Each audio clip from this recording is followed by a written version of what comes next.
دنیا کی سب سے بڑی سائنس کی جو تنظیم ہے اس کو کہتے ہیں ناسا. 8 محرم کو اس نے ایک بریکنگ نیوز دیا. ذیشان مترابی صاحب، ہو سکتا ہے آپ کا کوئی شعر ہو جائے. ایک بریکنگ نیوز دیا، سلام ہے بریلی کے احمد رضا تم پر. کیوں نہیں بولے سبحان اللہ؟ لندن کا آدمی بولے گا اس پر. سلام ہو بریلی کے احمد رضا تم پر. Breaking news NASA. میں چونک گیا.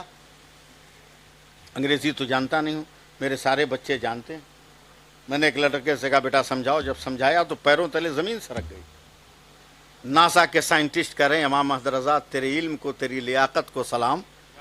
ہم اتنے دنوں سے بھٹک رہے تھے اور آج تک یہی ہم سائنس کی تھیوری بیان کر رہے تھے کہ سورج ٹھہرا ہوا ہے، زمین گھوم رہی.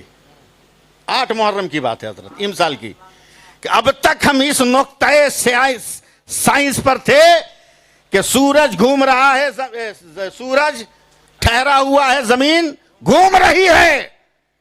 مگر امام محمد رضا تیرا ترجمہ قرآن کنز الایمان بھی ہمارے ناسا میں ہے. ہم اس کا مطالعہ کرتے ہیں. تم نے ترجمہ کیا ہے کہ نہیں، زمین ٹھہری ہوئی ہے، سورج گھوم رہا ہے.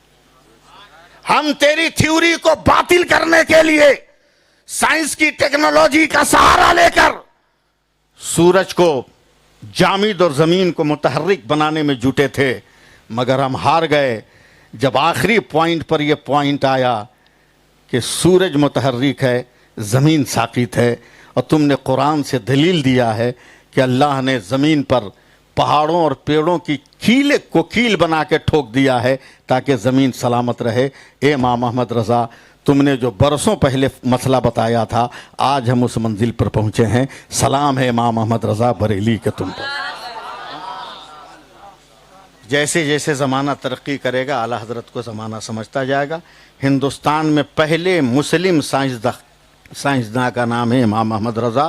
ہم تو گورنمنٹ سے مطالبہ بھی کر چکے ہیں کہ اعلیٰ حضرت کو بھارت رتن کا ایوارڈ دیا جائے.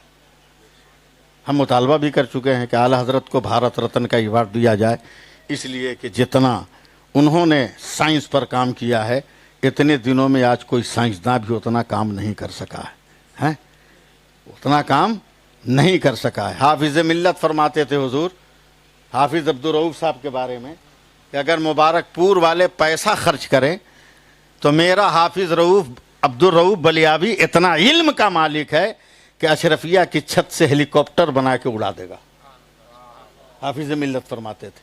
سمجھے؟ تو اہل سنت والجماعت میں اسی شخصیتیں ہیں. اللہ تعالیٰ فیضان رضا سے ہم سب کو مالا مال فرمائے اور فیضان سرکار تاج الشریعہ اور خاندان تاج الشریعہ سے مالا مال فرمائے. دوران گفتگو کو جملہ شریعت کے خلاف ہو تو اللہ معاف فرمائے. استغفر